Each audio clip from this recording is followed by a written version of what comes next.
Whether you are a Democrat or a Republican, you should be concerned that the Trump administration is trying to introduce an unconstitutional bill into law, and they are trying to interfere with the 2026 and 2028 elections. One thing I will say for this administration, they're really good at ironically naming things. The One Big Beautiful Bill introduces some of the ugliest cuts to healthcare, anti-climate change measures, renewable energy, gun safety. The current attempt is the Save America Act, which is only going to save white supremacy. It just passed the House.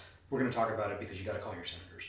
The biggest thing in the SAVE Act is that it requires voter ID. The cover story is that it's to prevent undocumented immigrants from voting. But of course, we already know two things. One is that they used much more racist and xenophobic language when they talk about it. And two, this isn't actually the problem that they make it out to be. The Trump administration has led multiple investigations into voter fraud since 2016. And despite all of them, they have barely found anything. And many of the fraud instances have been on the Republican side. We also know that in just about every state, there are already measures to prevent non-citizens from voting. So that's not really a problem either. But that's still not the point. We already know all the talk about undocumented immigrants is nonsense because Trump has sent his frozen water goon squad to kidnap people from naturalization ceremonies, from their places of work, using the taxes that they paid. You get it. So why do this? White male supremacy is almost always the answer. The SAVE Act makes it so that you need a government ID that displays your citizenship, but they only accept certain forms of ID. This means your driver's license isn't enough. I have a driver's license with real ID. It doesn't count for this. The SAVE Act demands basically either your birth certificate or a passport. Not everyone is able to get either of those.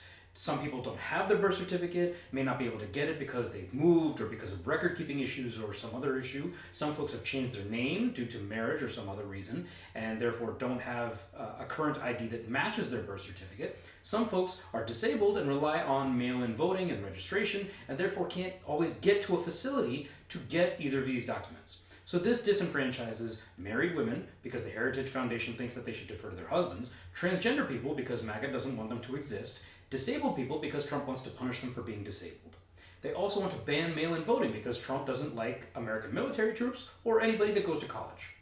The bottom line is, this bill is unconstitutional. The Save America Act, in implementing these things, implements a poll tax, which is unconstitutional by the 24th Amendment. This administration doesn't really care about that kind of stuff, but we still have to make our voices heard. Call your senators and let them know. Remind them that there is no evidence of widespread voter fraud to justify any of these measures, and that the bill is unconstitutional. I encourage people to use 5 calls in their scripts, but there are a lot of other scripts floating around too that also will serve you well. Call your senators.